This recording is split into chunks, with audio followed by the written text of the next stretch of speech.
Hello दोस्तों, hello बच्चों, GK की क्लास में आप सभी का स्वागत है। हम भूगोल विषय में वायुमंडल पढ़ रहे थे। हमने पिछले वीडियो में वायुमंडल का संगठन पढ़ा। आज हम जो है वायुमंडल की संरचना पढ़ेंगे, यानी वायुमंडल का जो आकृति है उसके बारे में अध्ययन करेंगे। वो वायुमंडल की परतों के बारे में अध्ययन करेंगे। ये तीनों एक ही बात है, संरचना बोल दो, आकृति बोल दो, या फिर वायुमंडल का निर्माण कैसे हुआ है वो मैंने पिछली वीडियो में आपका बताया। और वायुमंडल की परतें और उसकी संरचना के बारे में आज हम अध्ययन करेंगे। तो आज हम जानेंगे कि वायुमंडल की कौन कौन सी परतें हैं। वायुमंडल की कितनी परतें हैं? नंबर 1 देखो, कौन सा? क्षोभमंडल, समतापमंडल, मध्यमंडल, आयनमंडल या तापमंडल भी बोल सकते हैं उसको, और वायुमंडल। कितने मंडल? 5 मंडल। ठीक है, हाँ जी। देखिए, हम अपनी क्लास को क्रमबद्ध तरीके से बढ़ाते हैं आगे और देखते हैं पहला मंडल। पहला देखो, वायुमंडल। वायुमंडल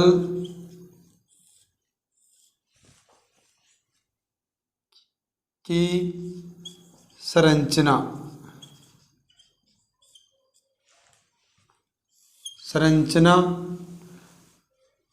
किससे मिलकर बनती है? नंबर 1 देखो, क्या है? क्षोभमंडल। क्या? क्षोभमंडल। नंबर 2 क्या है? समतापमंडल। नंबर 3 क्या है? मध्यमंडल। और नंबर 4 क्या है? आयनमंडल। और नंबर 5 क्या है? वायुमंडल। ये 5 क्या होते हैं? वायुमंडल की ये संरचना बनाते हैं ये पांचों मंडल, यानी कि क्षोभमंडल, समतापमंडल, मध्यमंडल, आयनमंडल और वायुमंडल। ये सभी मिलकर क्या बनाते हैं? वायुमंडल की संरचना बनाते हैं, यानी कि वायुमंडल की आकृति बनाते हैं। और इनसे मिलकर जो है वायुमंडल का निर्माण होता है। और ये जो वायुमंडल की ये क्या हैं? परतें हैं। क्षोभमंडल, समतापमंडल, मध्यमंडल, आयनमंडल और वायुमंडल। ये वायुमंडल की क्या हैं? परतें हैं। ठीक है, हाँ जी। इसकी संरचना बोल दो या परतें भी आप बोल सकते हो, क्योंकि वायुमंडल की परतें बोल दो या संरचना बोल दो, एक ही बात है। ठीक है, हाँ जी। वायुमंडल की कितनी परतें हैं? 5 परतें। क्षोभमंडल है, समतापमंडल है, मध्यमंडल है, आयनमंडल है और वायुमंडल। ठीक है, हाँ जी। अब देखिए, हम अध्ययन करेंगे क्षोभमंडल के बारे में। किसके बारे में? क्षोभमंडल के बारे में। अपना पहला बिंदु है क्षोभमंडल। क्षोभमंडल में क्या क्या होता है वो देखेंगे हम। क्षोभमंडल, या इसको एक नाम और भी बोलते हैं, क्षोभमंडल या मानव मंडल भी बोलते हैं इसको। मानव मंडल क्यों बोलते हैं वो मैं बताऊंगा आपको, क्योंकि मानव कौन से मंडल में रहता है? क्षोभमंडल में रहता है। यानी कि जो पहला मंडल है, यानी कि सबसे वायुमंडल का जो सबसे निचली जो परत है उसको क्या बोलते हैं? क्षोभमंडल बोलते हैं। और मानव उसी मंडल में क्या करता है? निवास करता है, इसलिए इसको क्या बोलते हैं? मानव मंडल बोलते हैं। ठीक है, हाँ जी। अच्छा जी, अब आपको पता है भाई, मानव जिस मंडल में निवास करता है उस मंडल में क्या क्या होता है। आप देखिएगा, इसकी ऊंचाई के बारे में देखेंगे हम। पहला क्या है? ऊंचाई। क्योंकि हमें ऊपर की ओर जा रहे हैं तो हमें पता होना चाहिए कि कितने ऊंचाई से ये शुरू हो जाता है। देखो, ध्रुवों से, क्या? ध्रुवों से कितने किलोमीटर की ऊंचाई? 8 किलोमीटर से। कितना? 8 किलोमीटर से। ठीक है, ध्रुवों से कितना? 8 किलोमीटर से और भूमध्य रेखा से, भूमध्य रेखा, भूमध्य रेखा से 18 किलोमीटर, कितनी 18 किलोमीटर ऊंचाई पर जो है ये वायुमंडल शुरू हो जाता है। यानी कि ध्रुवों से 8 किलोमीटर, भूमध्य रेखा से 18 किलोमीटर। ठीक है, हाँ जी। आपको एक चीज़ ध्यान रखनी होगी, भूमध्य रेखा आपके माइंड में आया होगा ना कि भूमध्य रेखा बताई थी। देखो ये मैंने क्या बताया था आपको, पृथ्वी है और ये क्या है, पृथ्वी को 2 भागों में बांटने वाली रेखा।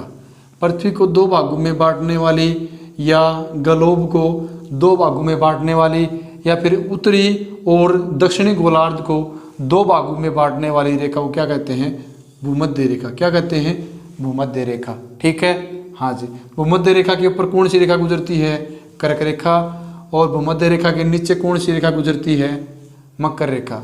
यानी भूमध्य रेखा के उत्तरी गोलार्ध में कौन सी रेखा गुजरती है, कर्क रेखा, और भूमध्य रेखा के दक्षिणी गोलार्ध में कौन सी रेखा गुजरती है, मकर रेखा। ठीक है, हाँ जी। और यहाँ किसकी बात है, भूमध्य रेखा से, तो भूमध्य रेखा कौन सी, ये वाली। इससे कितनी किलोमीटर ऊंचाई पर, 18 किलोमीटर ऊंचाई पर क्या शुरू हो जाता है, वायुमंडल शुरू हो जाता है। ठीक है, हाँ जी। यहाँ तक किसी को कोई दिक्कत है, और किसी को कोई दिक्कत होनी भी नहीं चाहिए। ठीक है, अब देखो इसमें होता क्या है, इसमें जो है विभिन्न प्रकार की जो मौसमी घटनाएं हैं, जैसे बादल बनना, बिजली चमकना, ये सारी जो है जलवाष्प, ओस, धूल के कण, ये सारे जो है क्रियाएं, ये सारे जो क्रियाएं हैं ये किस में होती हैं, क्षोभमंडल में होती हैं। जो ज्वालामुखी होना, भूकंप आना, ये सारे किस में होते हैं, क्षोभमंडल में होते हैं। क्योंकि ये इस मंडल में जैसे मानव निवास करता है, तो मानव निवास करता है उस मंडल में क्या क्या होता है आपको विदित है। तो साथ में इसमें जो मुख्य हैं, जैसे कि भूकंप है, ज्वालामुखी है, ओस हैं, जलवाष्प है, और आर्द्रता है, धूल के कण हैं, ये सारे किस में आएंगे, क्षोभमंडल में आएंगे। ठीक है, हाँ जी। क्योंकि जितने भी देखो ज्योग्राफी की लैंग्वेज में मैं बात करूं तो क्या आएगा इसमें, जो मौसमी घटनाएं हैं, क्या मौसमी घटनाएं, यानी बादल बनना, बारिश होना, मौसमी घटनाएं जो है इसी मंडल में संपन्न होती हैं। ठीक है, हाँ जी। और संपूर्ण जो है वायुमंडल का जो 80%, देखो नंबर 2, संपूर्ण वायुमंडल का 80% द्रव्यमान जो है इसी मंडल में पाया जाता है। कौन से में, क्षोभमंडल में। क्योंकि इस मंडल में आपको पता है क्या होता है, जो गैसें हैं वो ज़्यादा सक्रिय होती हैं। क्योंकि गैसें ज़्यादा सक्रिय क्यों होती हैं, क्योंकि इसमें तापमान घटता बढ़ता रहता है ना, हाँ जी। क्योंकि मौसमी घटनाएं होती रहती हैं, तो इसमें जो है संपूर्ण वायुमंडल का जो द्रव्यमान, यानी द्रव्यमान का निर्माण कैसे होता है। देखो इसने कहा कि 80% द्रव्यमान है वो किस में पाया जाता है, क्षोभमंडल में पाया जाता है। अब बारी आती है द्रव्यमान की। द्रव्यमान में क्या आएगा, यानी कि द्रव्यमान का निर्माण किससे हो रहा है, यहाँ पे विभिन्न गैसों से। किससे, विभिन्न प्रकार की गैसों से, यानी कि विभिन्न प्रकार की गैसों से मिलकर जो है वायुमंडल में द्रव्यमान का निर्माण होता है। और गैसें कौन सी थी, देखो नंबर 1 कौन सी थी, नाइट्रोजन, और number 2 oxygen. Nitrogen, oxygen, argon, CO2 और NH3, क्या हैं, जो गैसें हैं और ये गैसें मिलकर किसका निर्माण करते हैं, द्रव्यमान का निर्माण करते हैं। तो भूगोल विषय ये कहता है, यानी कि जो भूगोलवेत्ताओं का ये मानना है कि संपूर्ण वायुमंडल का 80% जो द्रव्यमान है वो क्षोमंडल में पाया जाता है। ठीक है, हाँ जी। और एक बात और कहता है कि इसका जो 50% जो द्रव्यमान है, यानी कि 50% जो द्रव्यमान है वो 6.5 किलोमीटर पर ही पाया जाता है। कितने पाए जाते हैं, 6.5 किलोमीटर पर ही पाया जाता है। और एक बात और यहाँ इम्पोर्टेंट है कि कहते हैं कि 1 किलोमीटर की ऊंचाई पे जाते हैं तो 6.5 डिग्री सेल्सियस तापमान में क्या होती है, कमी होती है। क्या होती है, तापमान में कमी होती है।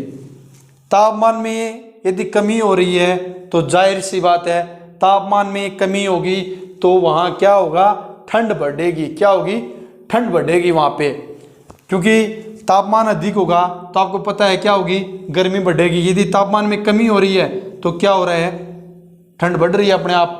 यानी कि कहने का मतलब धरातल से हम ऊपर जाएंगे तो क्या होगा, तापमान में कमी हो रही है यहाँ पे, किसमें, क्षोभमंडल में। जैसे जैसे हम ऊंचाई पे जाएंगे तो क्या होगा, तापमान में कमी होगी। और ये कह रहा है 1 किलोमीटर की ऊंचाई पर जाएंगे तो 6.5 डिग्री सेल्सियस तापमान में क्या हो जाएगी, कमी हो जाएगी। ठीक है, हाँ जी। आगे देखो इसकी, और एक बात और कहता है कि जो जलवाष्प है वो जलवाष्प का लगभग प्रतिशत जो है इसी मंडल में पाया जाता है। यानी जलवाष्प क्या होता है वो देखो, यानी कि जो समुद्र और ज्वालामुखी हैं, सर्वाधिक जलवाष्प किससे प्राप्त होता है, ज्वालामुखी से। किससे, ज्वाला, मैं लिख देता हूं बोर्ड पे, सर्वाधिक जलवाष्प की प्राप्ति, सर्वाधिक जलवाष्प की प्राप्ति जो है वायुमंडल को किससे होती है, ज्वालामुखी विस्फोट से। यानी कि ज्वालामुखी जो विस्फोट होता है उसमें कितना % तक मिल जाता है इसको, 80 से 90% के समथिंग इसको जलवाष्प मिल जाते हैं। यानी कि वायुमंडल में सर्वाधिक जलवाष्प कितना प्रतिशत पाया जाता है, 0 डिग्री से, मतलब 0 से और 4% तक जो है वायुमंडल में जलवाष्प की मात्रा पाई जाती है। ठीक है, न्यूनतम 0, अधिकतम 4 डिग्री, 4 डिग्री बता रहा हूँ, 4%, क्या 4% पाई जाती है। क्या पाई जाती है, जलवाष्प की मात्रा, यानी न्यूनतम 0 और अधिकतम 4% जो है जलवाष्प की मात्रा पाई जाती है वायुमंडल में। ठीक है, हाँ जी। और ये कहता है कि जो लगभग जलवाष्प की मात्रा जो है वो क्षोभमंडल में ही पाई जाती है। किस मंडल में, क्षोभमंडल में। ठीक है, हाँ जी। क्षोभमंडल की जो ऊपर जो मंडल होता है उस मंडल को क्या कहते हैं, समताप मंडल। और क्षोभमंडल के ऊपर जो सीमा होती है उसको क्या कहते हैं, समताप सीमा। ठीक है, हाँ जी। ये देखो, मैं इसको आपको एक डायग्राम के माध्यम से मैं बताना चाहूँगा, ऐसे डायग्राम से समझना। पहला कौन सा, क्षोभमंडल, क्या, क्षोभमंडल। दूसरा कौन सा, समताप मंडल, कौन सा, समताप मंडल।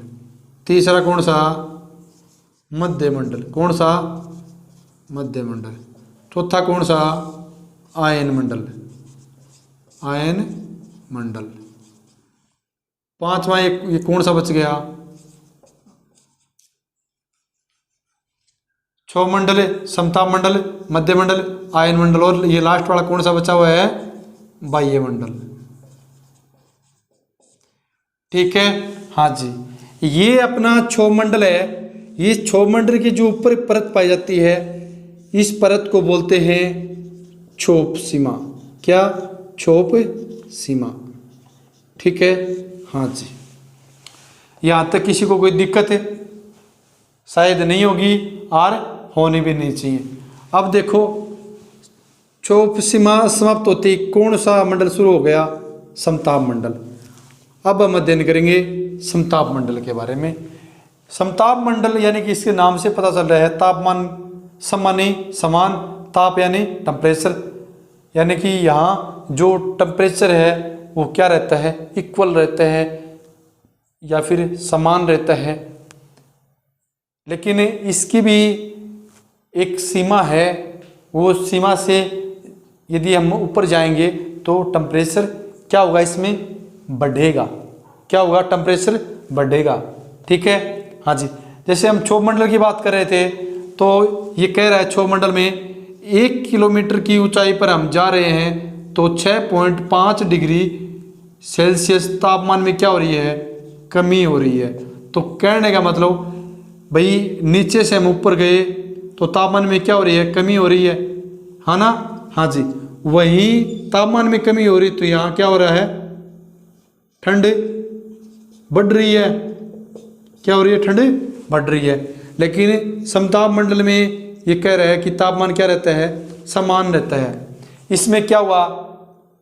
जो है तापमान कम हुआ, यानी तापमान में कमी हुई, जबकि इसमें तापमान में क्या बता रहा है? ये इक्वल बता रहा है। क्या बता रहा है? बराबर बता रहा है। यानी समताप मंडल में तापमान क्या होता है? समान होता है। और तापमान समान होने की वजह से इसमें देखो एक इम्पोर्टेंट बात क्या है? जो वायुयान होते हैं, उड़ान, यानी कि जो वायुयान होते हैं वो इसी मंडल में क्या करते हैं?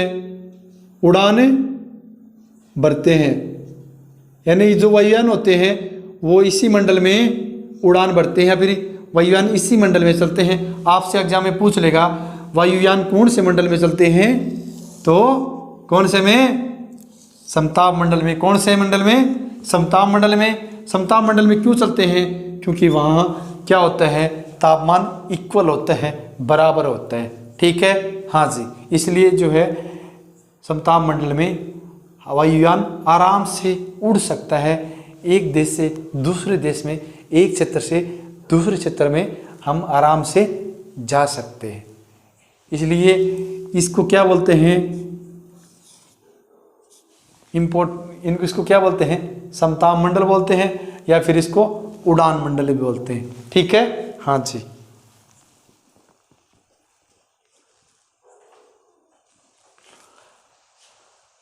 अब हम ये इसके बारे में एक चीज, दो चीज और हैं वो जानेंगे। देखो, हम समताप मंडल पढ़ रहे थे। क्या पढ़ रहे थे? समताप मंडल।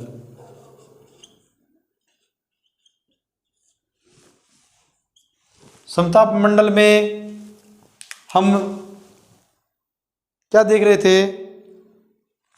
इसकी ऊंचाई की बात करें तो ये ऊंचाई देखो, ऊंचाई 12 किलोमीटर से 50 किलोमीटर तक होती है इसकी। यानी कि इसकी ऊंचाई कितनी होती है? 12 किलोमीटर से 50 किलोमीटर के समथिंग इसकी ऊंचाई होती है। किसकी? समताप मंडल की। ठीक है, पहला मैंने बताया जो वायुयान उड़ाने भरते हैं वो इसी मंडल में भरते हैं। यानी कि हवाई जहाज जो चलती हैं वो कौन से मंडल में चलती हैं? समताप मंडल में। या फिर फ्लाइट मान लो, फ्लाइट जिस कौन से मंडल में चलती है? समताप मंडल में। ठीक है, हाँ जी। अब इसमें हम एक चीज समझेंगे। इसमें एक इंपॉर्टेंट परत होती है। कौन सी परत है इसमें इंपॉर्टेंट? ओजोन परत कौन सी है? ओजोन परत।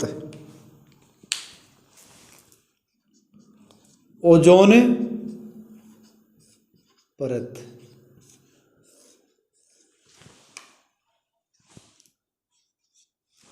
ओजोन जो परत है ये आपको पता है सूर्य से आने वाली जो पराबैंगनी किरणें होती हैं उन पराबैंगनी किरणों को क्या करता है? ये अवशोषित कर लेता है। क्या करता है?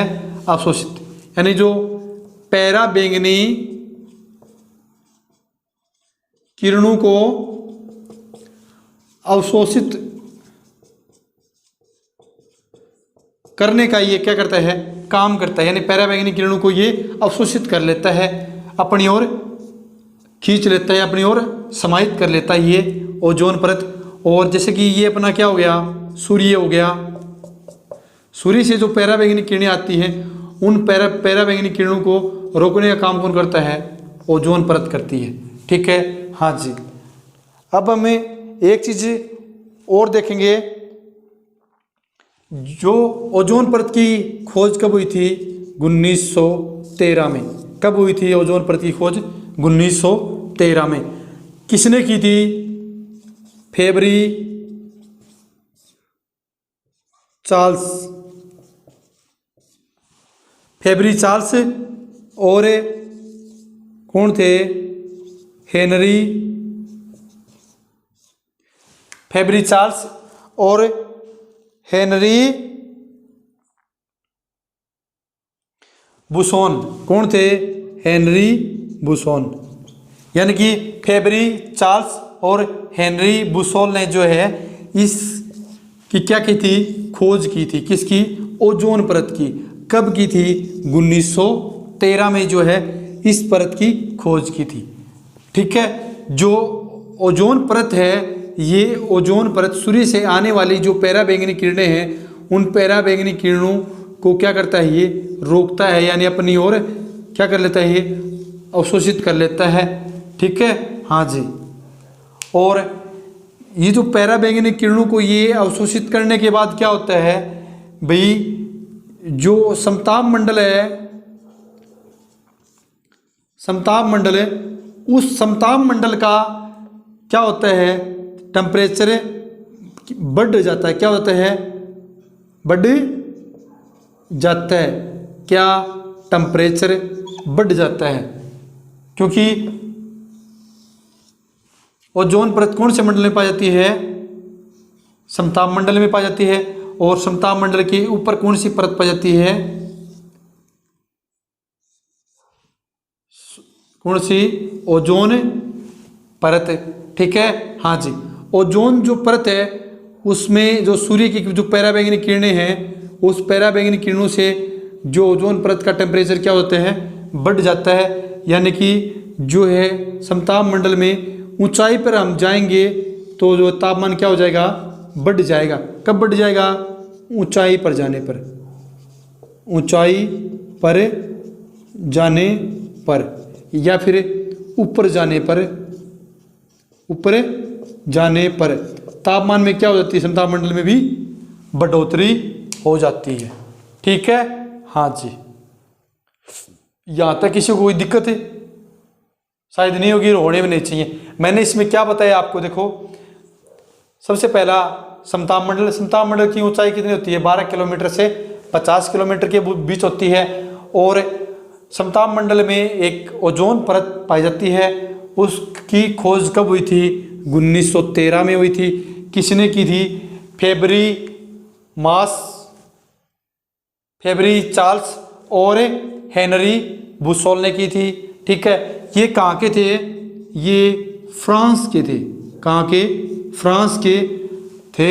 और क्या थे ये? भौतिक वैज्ञानिक। क्या थे? भौतिक वैज्ञानिक। भौतिक वैज्ञानिक। ठीक है, हाँ जी। कौन कौन थे? फेबरी चार्ल्स और हेनरी बुसोल थे। ये कहाँ के थे? फ्रांस के थे। और ये भौतिक वैज्ञानिक थे। इन्होंने जो है 1913 में जो है ओजोन परत की खोज की थी।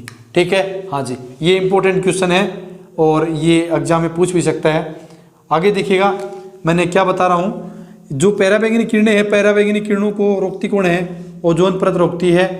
और जो है ओजोन परत का टेम्परेचर बढ़ने के साथ जो है समताप मंडल का भी टेम्परेचर, यदि हम नीचे से ऊपर जाएंगे तो टेम्परेचर बढ़ जाता है। क्या होता है? बढ़ जाता है। ठीक है, इसका क्यों बढ़ जाता है वो मैंने आपको बता दिया, क्योंकि जो पराबैंगनी किरणें होती हैं, पराबैंगनी किरणों से इसका टेम्परेचर बढ़ जाता है। तो ये कह रहा है कि समताप मंडल में हम जो है ऊपर जाएंगे तो तापमान में क्या होगी? बढ़ोतरी होगी। ठीक है। हाँ जी,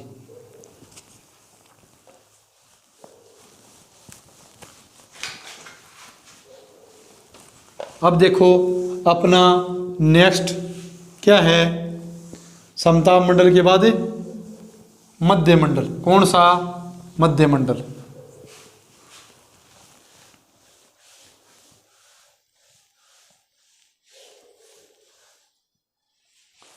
अब देखेंगे हमें मध्य मंडल।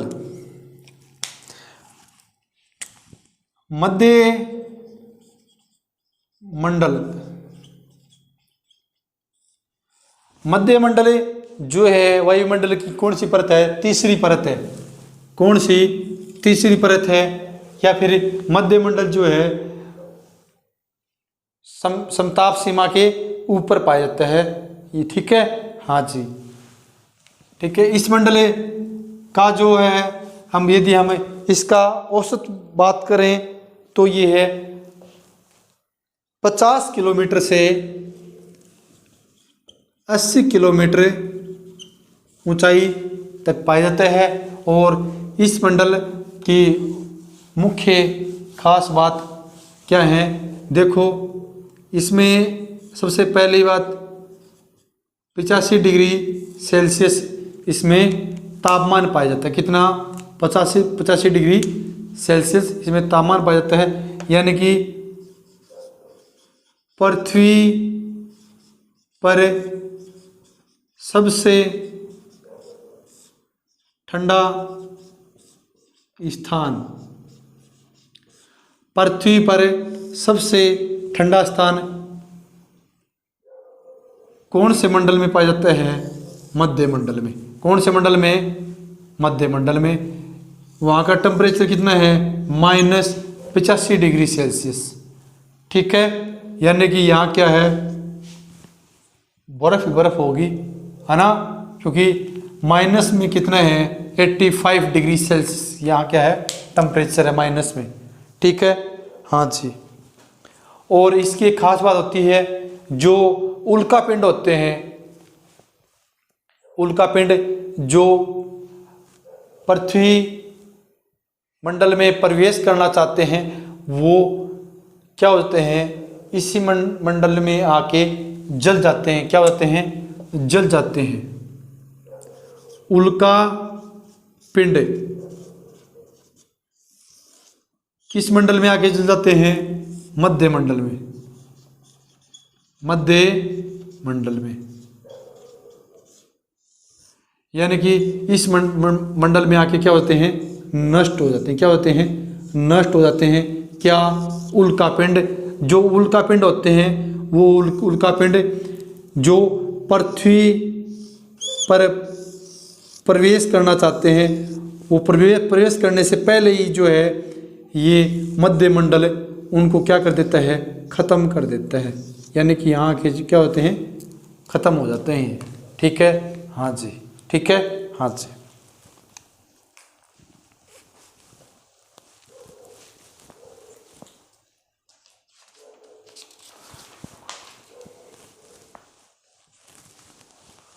और अब अपना लास्ट देखो, अगला मतलब कि 4 नंबर है। 4 नंबर में क्या है? आयन मंडल। आयन मंडल की खास बात क्या है? 50 किलोमीटर से 800, कितना? 50 से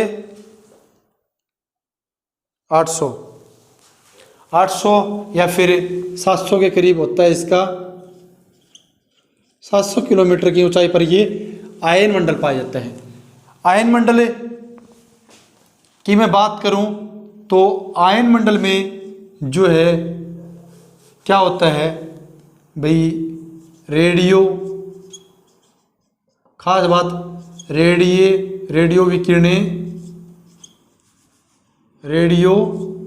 विकिरणें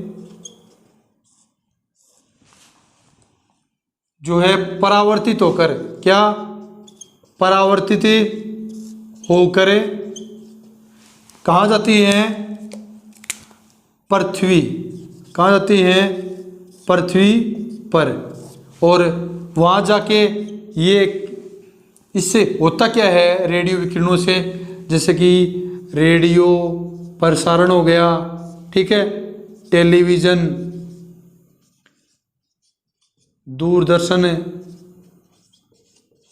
दूरदर्शन यानी कि जो संचार उपग्रह होते हैं, वो संचार उपग्रह जो है इसी मंडल में होते हैं। कौन से में? आयन मंडल में। कौन से में? आयन मंडल में।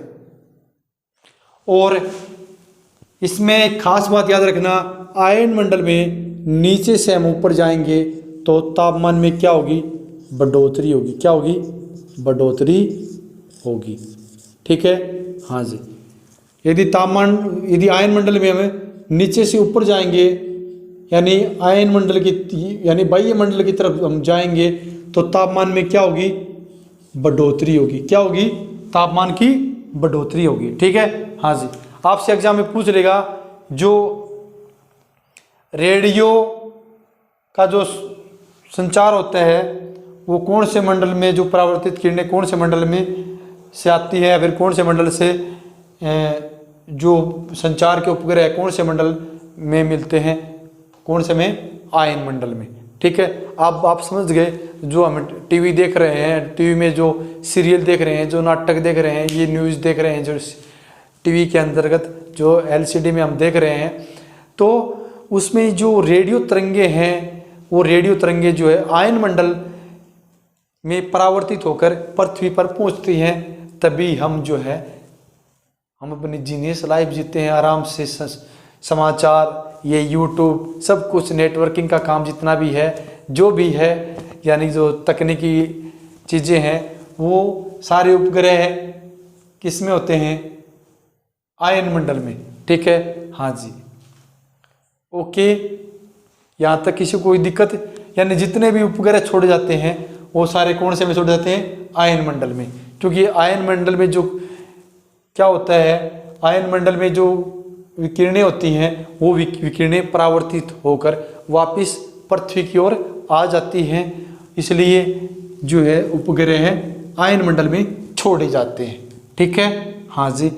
और उससे हमें क्या फ़ायदा होता है? हम रेडियो पे समाचार सुन सकते हैं, गाने सुन सकते हैं, टेलीविज़न में हम सीरियल वगैरह देख सकते हैं, न्यूज़ देख सकते हैं। मतलब जितने भी जो संचार से संबंधित जो उपग्रह होते हैं वो सारे कौन से मंडल में मिलते हैं? आयन मंडल में मिलते हैं। ठीक है, हाँ जी। और इसमें क्या होता है, जैसे जैसे हम ऊंचाई पे जाएंगे तो तापमान में क्या होगी? बढ़ोतरी होगी। ठीक है, हाँ जी। इस मंडल की खास बातें यही है, ज़्यादा कुछ खास नहीं है। और इसमें एक चीज़ और मैं बता देता हूँ आपको, जो 50 किलोमीटर से 550 किलोमीटर तक जो सौर्यिक विकिरणें होती हैं, वो सौर्यिक विकिरणें क्या होती हैं? आयनित होती हैं। क्या होती हैं? आयनित होती है। आयनित होती है। बस, इसमें अब कुछ नहीं बचा। ठीक है, हाँ जी। कितने तक है? 50 किलोमीटर से 550 किलोमीटर ऊंचाई तक इसमें जो सौर्यिक विकिरणें होती हैं वो क्या हो जाती हैं? आयनित हो जाती हैं। ठीक है, हाँ जी। अब अपना लास्ट बिंदु कौन सा है? बाह्य मंडल।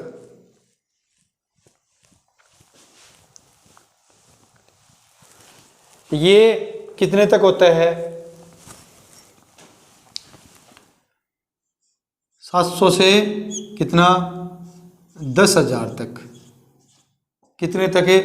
10,000 तक। कौन सा मंडल है? बाह्य मंडल। बाह्य मंडल, ठीक है। हाँ जी। 100 किलो और 700 किलोमीटर से 10,000 किलोमीटर तक ऊंचाई पर ये मिलता है। कौन सा? बाह्य मंडल। और इस मंडल की खास बातें क्या हैं? इस मंडल में क्या क्या मिलता है?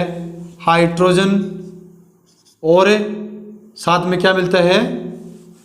हीलियम। क्या मिलता है? हाइड्रोजन और हीलियम। हाइड्रोजन और हीलियम गैस। हीलियम गैस इसमें मिलती है। किसमें? आयन मंडल में। ये वायुमंडल की परत में सबसे आखिरी परत है। कौन सी? बाह्य मंडल, ठीक है। हाँ जी। और इसका अनंत कहाँ होता है? अंतरिक्ष में होता है। कहाँ पे? अंतरिक्ष में।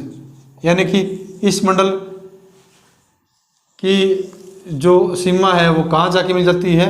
अंतरिक्ष में, ठीक है। कोई दिक्कत है नहीं होनी चाहिए। चलिए दोस्तों, एक बार मैं आपको फिर से डिटेल में बताना चाहूँगा, थोड़ा थोड़ा, ज़्यादा टाइम न गवाते हुए इम्पोर्टेंट बातें। देखो, पहला हमने क्या पढ़ा? क्षोभ मंडल पढ़ा।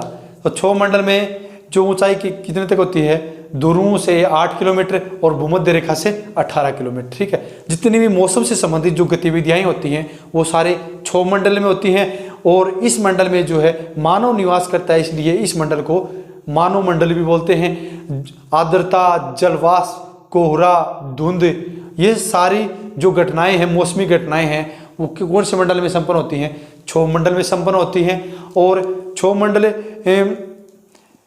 में यदि आगे बात करें तो क्षोभ मंडल की ये द्रव्यमान आता है।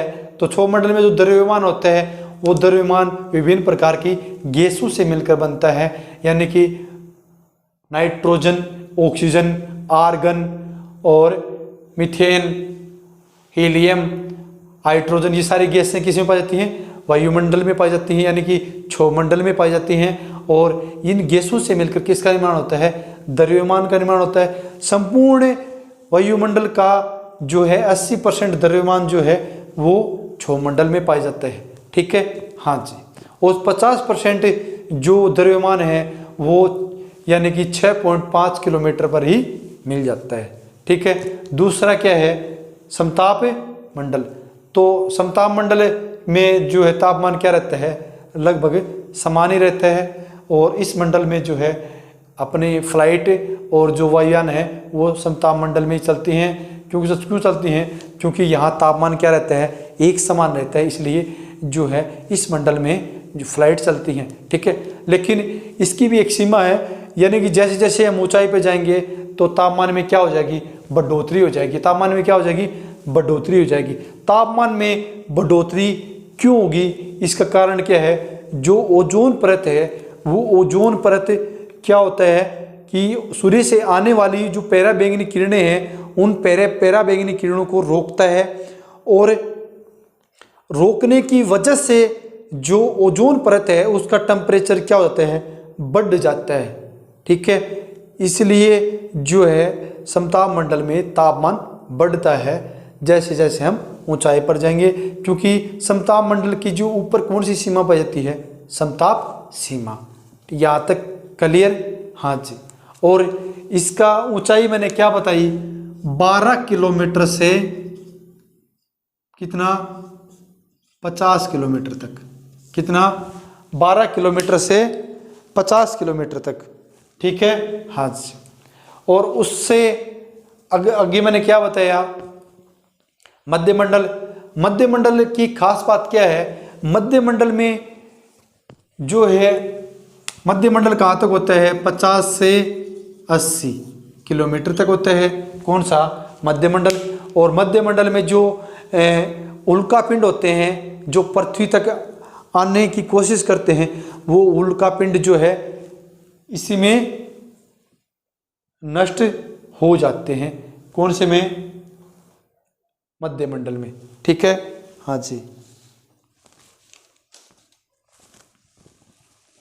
और जो मध्य मंडल है उस मंडल में कहा जाता है कि पृथ्वी का सबसे ठंडा स्थान वहीं मिलता है। वहाँ टेम्परेचर कितना है? -85°C। ठीक है, अच्छा। उसके बाद हमने पढ़ा आयन मंडल या फिर तापमंडल भी बोलते हैं इसको।